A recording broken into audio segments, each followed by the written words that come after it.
It's time to help a lover out. Kindly subscribe to this channel. How to make a relationship work, according to experts. Falling in love is a magical feeling, but what about your happily ever after? Have you been surprised to find out that everything doesn't just miraculously work out when you're in love? In order to go the distance with your significant other, it's crucial to ask the question, what makes a relationship work? Sometimes, the catalyst at the beginning of your journey, physical chemistry, good small talk, and similar interests, may not be enough to guarantee long-term success. In other words, your relationship may need to get a little deeper if it's going to last.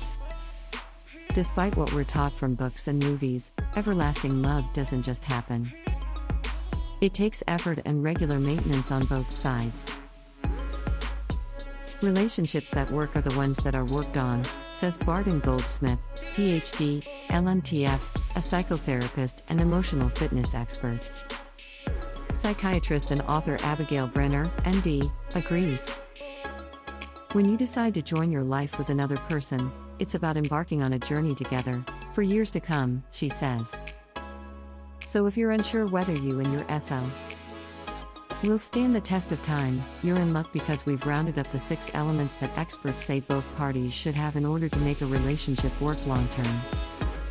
Good communication.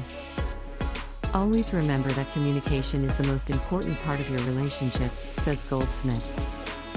No matter how often the two of you talk, you may not be communicating well. Quality conversation is all about tapping into your SO's emotions and understanding what they're feeling. Brenner suggests setting aside dedicated time to discuss issues important to you both as a couple and individually so you're not waiting for something to come up naturally. Of course, they also need to feel comfortable expressing emotions clearly enough for you to empathize. No matter how well you know each other, you'll never be mind readers, so making sure that you're relaying how you're feeling when you're not happy is key. For example, if you're upset because your date is late to dinner, don't spend the evening being passive-aggressive and hoping they'll catch on that you're angry. Instead, have a mature conversation about it, and make sure you're really hearing each other. Listening carefully with undivided attention is essential to real understanding, says Brenner. Unconditional honesty.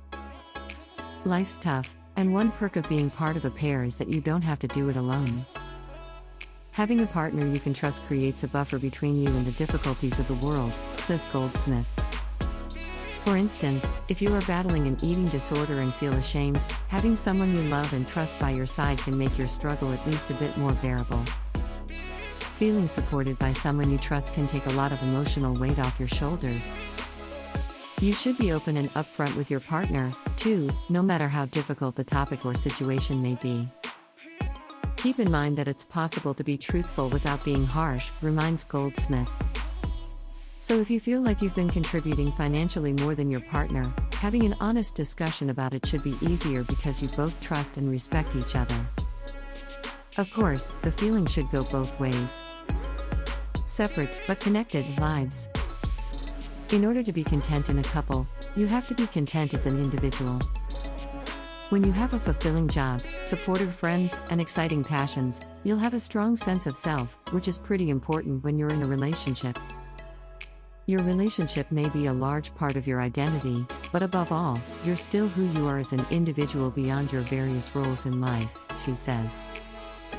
If you don't have your own interests outside of your partner and your relationship, you'll wind up putting too much pressure on them to make you feel happy. Goldsmith stresses the importance of establishing interdependence, that is, being involved with each other in a supportive manner without compromising your values or sacrificing yourself for the relationship. This will create a sense of balance and ensure that neither of you is leaning on the other to feel validated or worthy. Quality time. Your love language may not be quality time, but that doesn't mean it isn't important. The great thing about quality time together is that it's totally open to interpretation. Whether you and your partner feel closest when you're watching a black and white movie on the weekend or cooking your favorite meal together on a weeknight, it's imperative that you keep the connection alive and well. Reminding each other why you're together will only strengthen what you have. Equally important as quality time together, though, is quality time apart. Brenner reminds us that you should both take time for yourselves, too, to do those things that are important to each of you individually. This ties back into maintaining your own identity as part of a couple. Every time you and your partner make each other smile, it releases oxytocin and other happiness-inducing chemicals in the brain that make you feel closer. Being playful keeps your love growing, says Goldsmith. As if you needed an excuse to goof off together. Similar life goals.